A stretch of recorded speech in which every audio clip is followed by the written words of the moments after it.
दिल्ली से पटना तमाम प्रवासी मजदूर साथियों के साथ मैं पहुंचा हूं और इसमें जो सांसदों को 34 फ्लाइट साल भर में मिलती है उसका उपयोग मैंने किया है।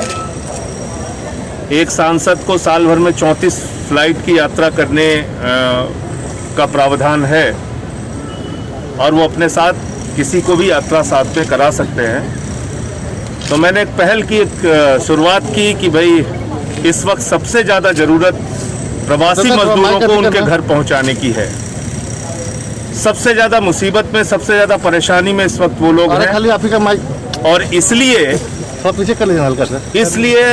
ये प्रयास मैंने आज किया।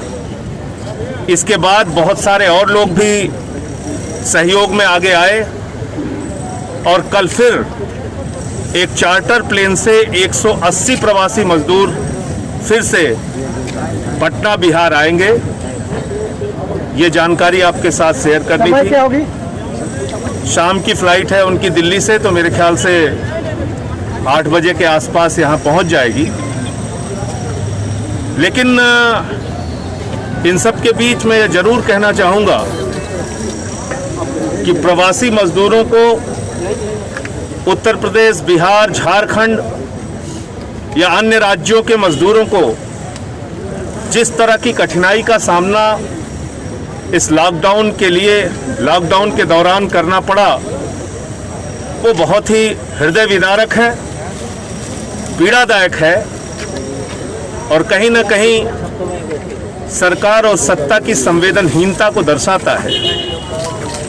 हम नहीं भूल पा रहे हैं मुजफ्फरपुर स्टेशन का वो दृश्य जहाँ पे एक माँ स्टेशन पे उसकी जान जा चुकी थी और उसका बच्चा अपनी माँ की बेजान जिंदगी के उसके सर के ऊपर से चादर हटा रहा था।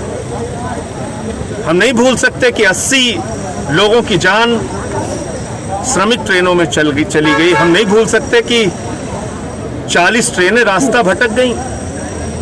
हिंदुस्तान के रेलवे के इतिहास में कभी ऐसा नहीं हुआ। तो मुझे तो ऐसा लगता है कि जैसे समाज के गरीब तबके के लोगों को, प्रवासी मजदूरों को सत्ता प्रतिष्ठान के द्वारा एक सबक सिखाने की कोशिश की गई पूरे देश में, और ऐसा नहीं होना चाहिए था। इनको भी अच्छी जिंदगी जीने का हक है। रेल की पटरियों पे प्रवासी मजदूर की जान गई, औरैया में 24 मजदूरों की जान गई, सागर में 6 मजदूरों की जान गई, मुजफ्फरनगर में 5 मजदूरों की जान गई। चलते चलते मजदूर मर गया, पांव के छाले पड़ गए उसके। 13 साल की बच्ची अपने पिता को 1300 किलोमीटर साइकिल से लेके आती है। और सबसे ज्यादा जो संवेदनहीनता की पराकाष्ठा है वो ये है कि इन श्रमिकों को पहुंचाने में महीनों लग गए, जबकि रेलवे की जो क्षमता है, मैं कई बार बोल चुका हूं, आज फिर कह रहा हूं, 2 करोड़ 30 लाख यात्रियों को प्रतिदिन एक छोर से दूसरे छोर पहुंचाने की क्षमता है। लेकिन दुर्भाग्य से ये नहीं किया गया। महीनों तक इनको दौड़ाया गया, महीनों तक इनको चक्कर लगवाया।